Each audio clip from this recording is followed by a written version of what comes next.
बिस्मिल्लाहिर्रहमानिर्रहीम।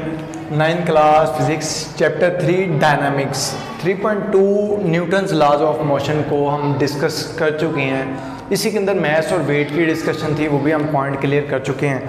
अब जो आज का हमारा पॉइंट है कि टेंशन या फिर कह लें कि जो बॉडी एक स्ट्रिंग के साथ अटैच है उसकी मूवमेंट के बारे में हम डिस्कस करेंगे। और यहाँ पे न्यूटन्स का रूल जैसे पता है तो इसलिए हम उसी टॉपिक में उसको डिस्कस कर रहे हैं। दोबारा जैसे पहले भी पॉइंट क्लियर किया कि Newton's laws of motion mass, weight, force इन सब चीज़ों से इंटरेक्ट कर रहा है, ठीक है। और जैसा कि ये भी जो हम अभी पढ़ेंगे इसके अंदर भी मूवमेंट जो है, एक्शन, रिएक्शन और न्यूटन्स लॉज की जो डिस्कशन है वो अवेलेबल, तो इसलिए हम उसी टॉपिक में उसको डिस्कस कर रहे हैं। अच्छा, अब हमारे पास है कि टेंशन और and acceleration in string. Tension और एक्सेलरेशन हमें स्ट्रिंग में पढ़ना है। उससे पहले हम एक पॉइंट क्लियर करते हैं। यहाँ पे एक कोई ब्लॉक है जिसका वेट सपोज करते हैं W है और वो किधर को होगा, डेफिनेटली ज़मीन की तरफ होगा।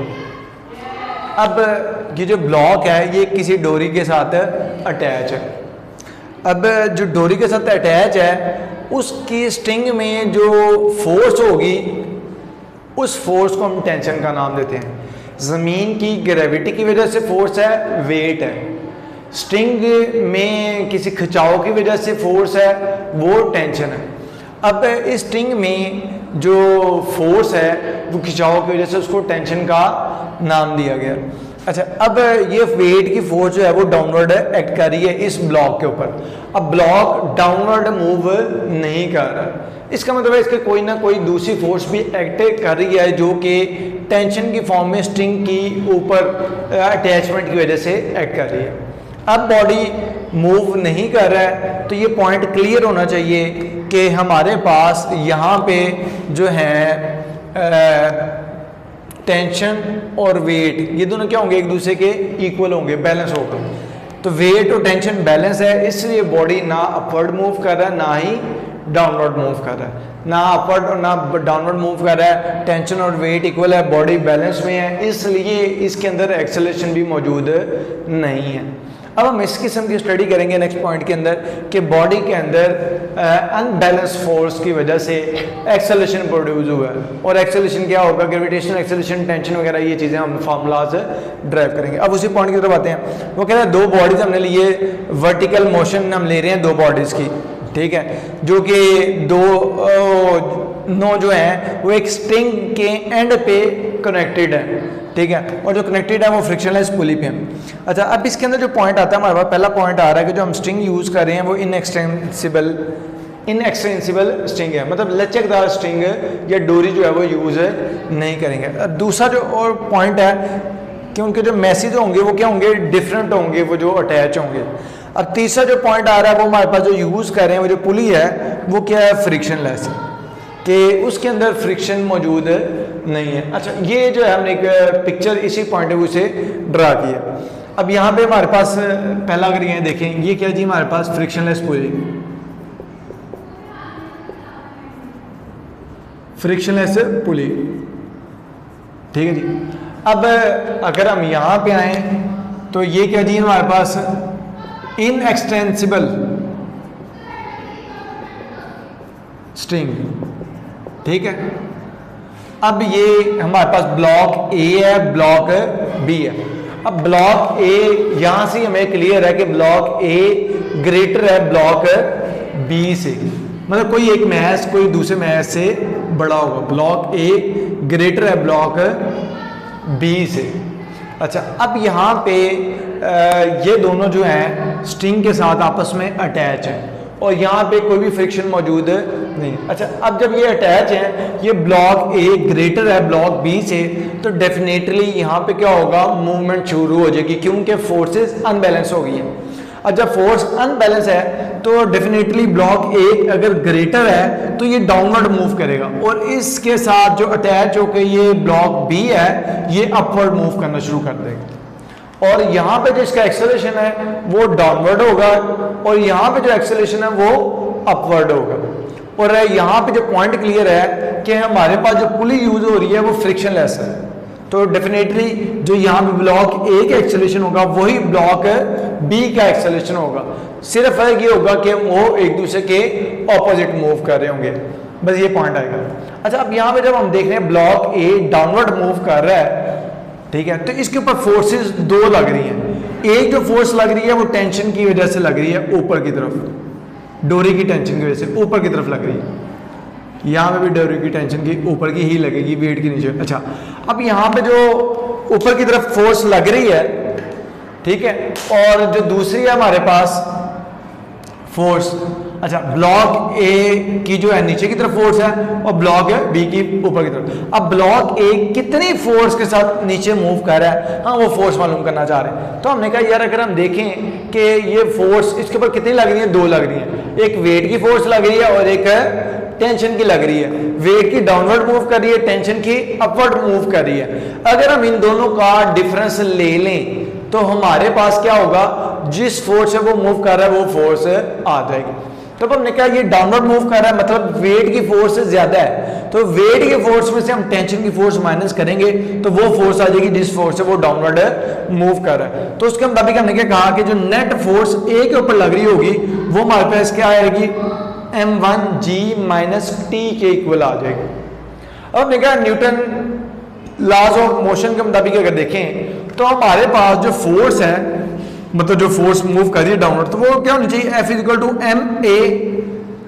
और अगर हम ब्लॉक ए के लिए बात करें तो हमने यहाँ पे मैस m1 का नाम दिया है, तो इसके मुताबिक इसके ऊपर जो फोर्स लग रही होगी वो क्या होगी, m1a, जो कि बराबर होगी m1g माइनस टी के इक्वल होगी। इसका मतलब है कि ये force Newton second law of motion के मुताबिक इसके इक्वल है। तो उसी पॉइंट को हमने क्लियर करते हुए m1g minus T equal m1a कर दिया है। इस फोर्स को और इस फोर्स को हमने इक्वेट कर दिया। अब इसी तरह से ब्लॉक बी की तरफ अगर हम आते हैं, अब ब्लॉक बी जो है उसके ऊपर वेट की वजह से डाउनवर्ड फोर्स एक्ट कर रही है, जबकि टेंशन की वजह से अपवर्ड मूव कर रही है, फोर्स ऊपर को लग रही है।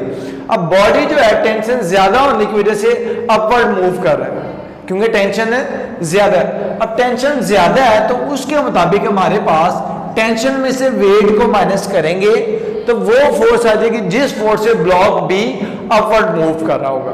तो उसके मुताबिक हमारे पास क्या आएगा कि ये फोर्स लें, टेंशन में से वेट को माइनस करेंगे, टेंशन में से वेट को माइनस करेंगे तो वो फोर्स टोटल आ जाएगी जिस फोर्स से ब्लॉक बी ऊपर को मूव कर रहा है।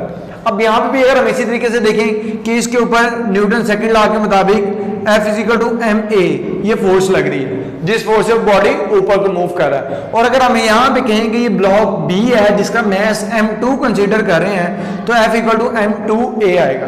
और ये जो फोर्स है ये भी F है, तो ये फोर्स और ये फोर्स एक दूसरे के इक्वल है, तो उसके मुताबिक हमारे पास T minus m2g equal to m2a आ जाएगा। ये हमारे पास है दूसरी फोर्स आ जाएगी। न्यूटन सेकंड लॉ के मुताबिक ये दोनों को अगर हम रिलेट करेंगे तो ये पॉइंट आ जाएगा। अच्छा, अब हम रिलेट किया, ये फार्मूलाज बन गया। अब इसके बाद हम यहाँ से इन्हीं फार्मूलाज को रिलेट करते हुए एक्सेलरेशन, ग्रेविटेशनल एक्सेलरेशन और टेंशन का फार्मूलाज को ड्राइव करेंगे। हम बताएंगे कि एक बॉडी जब मूव कर रहा है उसका एक्सेलरेशन क्या है और वही एक्सेलरेशन इसका होगा। और जब ग्रेविटेशनल एक्सेलरेशन की बात करते हैं वो भी कैलकुलेट करना चाहें तो यहाँ पे या यहाँ पे एक ही तरीका हो, और टेंशन यहाँ पे मालूम करना चाहिए, यहाँ पे मालूम करना चाहें, वो फार्मूला से भी क्लियर हो जाएगा कि एक ही टेंशन का फार्मूला है। अच्छा, अब यहाँ पर हमने कहा एक इक्वेशन 1 है, एक इक्वेशन 2 है, इन दोनों को हम ऐड करें तो एक फार्मूला बनेगा। अच्छा, ऐड करने का देखिए इक्वेशन के लेफ्ट साइड वैल्यूज को लेफ्ट साइड पे ऐड करेंगे, राइट साइड वैल्यूज को राइट साइड पे ऐड करेंगे। तो उसके मुताबिक m1g minus T, m1g minus T plus आ गया, मतलब और साथ में क्या है t minus m2g, t minus m2g, ये लेफ्ट साइड वैल्यू होगी, ये और ये इसको हमने ऐड कर लिया। फिर जो इक्वेशन 1 का दूसरा वेक्टर है राइट साइड वाला m1a प्लस आ गया, फिर m2a, ठीक है। तो ये हमारे पास अभी तक आ गया पॉइंट। अच्छा, अब यहाँ पे अगर हम देखते हैं तो t जो है ये t से कट रहा है, t से कट गया तो हमारे पास बाकी जो हिस्सा बचा है m1g minus m2g equal m1a plus m2a। अब यहाँ पे अगर हम देखते हैं तो इसमें से कॉमन क्या चीज आ रही है जी, g है, और यहाँ से क्या कॉमन आ रहा है, a आ रहा है। अब यहाँ से a कॉमन ले लिए, यहाँ से g कॉमन ले लिया। अब अगर यहाँ से हम ए को कैलकुलेट करना चाहें तो ए एक साइड पे आ जाएगा और बाकी जो वैल्यू है वो उधर जाके क्या हो जाएगी जी, डिवाइड हो जाएगी। और ये फाइनली हमारे पास है एक्सेलरेशन ए जो है उसका फॉर्मूला आ जाएगा। ठीक है, ये इधर m1 m प्लस m2 इधर मल्टीप्लाई होता है, इधर आके डिवाइड हुआ है और ये सारी की सारी लेफ्ट साइड पे, ये राइट साइड पे, तो उसके मुताबिक a is equal to m1 minus m2 multiply by g divided by m1 plus m2। ये फार्मूला एक्सेलरेशन का आ जाएगा और यही फार्मूला इस बॉडी के लिए भी, यही इसके लिए भी है, क्योंकि अगर हम कहते हैं इसको मालूम करो तो तब भी m1 माइनस m2 वही फार्मूला है, और अगर हम कहते हैं इसके एक्सेलरेशन के मालूम करो तब भी वही फार्मूला है, तो वैल्यूज तो सेम ही आएंगे और एक्सेलरेशन भी हमारे पास डेफिनेटली सेम आएगा। अब इसी तरह से अगर हम टेंशन मालूम करना चाह रहे हैं तो इक्वेशन 1 और इक्वेशन 2 को हम डिवाइड करेंगे, फिर वही तरीका m1g minus T, m1g minus T, ये आ गया, divided by t minus m2g, ये आ गया। अब इक्वल के दूसरे साइड पे m1a over m2a, m1a over m2a, ये हमारे पास आ जाता है। अच्छा, अब इसके अंदर हमारे पास तो a से क्या हो जाएगा, कैंसिल हो जाएगा एक्सेलरेशन, बाकी हमारे पास ये चीज बच जाएगी इधर से। अब यहाँ पे a कैंसिल हो गया है, फिर इसके बाद हम क्या करेंगे, क्रॉस मल्टीप्लाई कर देंगे, यहाँ पे क्रॉस मल्टीप्लाई करते हैं, यहाँ पे क्रॉस मल्टीप्लाई करते हैं, ये इसके साथ और ये इसके साथ जाके मल्टीप्लाई होगा, तो उसके मुताबिक m2 को इसके साथ भी करेंगे, m2 को इसके साथ भी करेंगे, m1 को इसके साथ भी करेंगे, m1 को इसके साथ भी करेंगे, तो इसके मुताबिक जब m2 को इसके साथ करेंगे ये आ जाएगा, m1 2 को इसके साथ करेंगे तो ये चीज आ जाएगी। और ये अभी यहाँ तक पॉइंट हमारा क्लियर हो गया कि इसको इससे मल्टीप्लाई किया, इसको इससे मल्टीप्लाई किया तो क्या हमारे पास आएगा। अब इसके बाद इस स्टेप के बाद हमने क्या करना है कि प्लस वाली वैल्यूज, मतलब जो माइनस वाली है वो दूसरी साइड पे ले जाएंगे, जो माइनस वाली है दूसरी साइड पे ले जाएंगे। बेसिकली हम जो करना चाह रहे हैं, टेंशन को एक साइड पे लेके जाना चाह रहे हैं, बाकी वैल्यूज को एक साइड पे लेके जाना चाह रहे हैं, क्योंकि हम टेंशन को फॉर्मूला ड्राइव करना चाहते हैं, तो टेंशन को एक साइड पे रख के बाकी वैल्यूज को दूसरी साइड पे, तो ये माइनस की और टेंशन की दूसरी साइड पे चलेगी, ये प्लस की और टेंशन की भी इसको इधर ही रहने दिए, फिर जैसे ये माइनस की वैल्यू है इसको इस साइड पे ले आए। अच्छा, अब इसको देखिए m1 m2g plus m1 m2g, जिस तरह a प्लस a होता है या a प्लस a 2a होता है या ab प्लस ab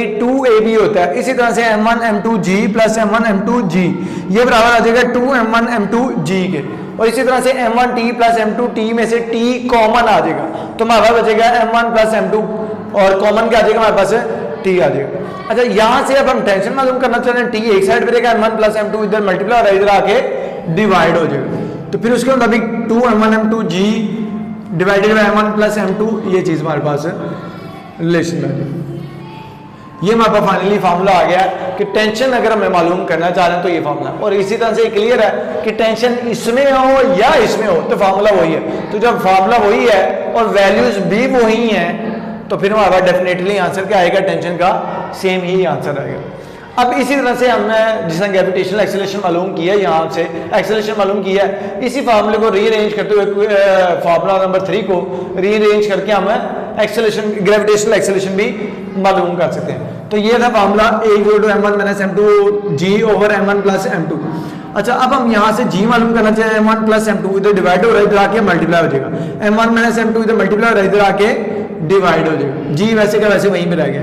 अब अगर हम इसको रीअरेंज करते हैं तो ये हमारा फाइनली ग्रेविटेशनल एक्सेलरेशन का फार्मूला आ जाएगा, जब दो बॉडीज वर्टिकली डाउनवर्ड या अपवर्ड मूव कर रहे हैं। ये हमारे पास जो है दूसरा फार्मूला आएगा यहाँ पे एक्सेलरेशन का, जो कि बॉडीज वर्टिकली मूव कर रहे हैं, और ये टेंशन का फार्मूला होगा जब बॉडीज वर्टिकली मूव कर रहे हैं। तो अब तक के लिए इतना, इंशाल्लाह नेक्स्ट लेक्चर में नेक्स्ट टॉपिक के साथ मिलेंगे। अल्लाह हाफिज।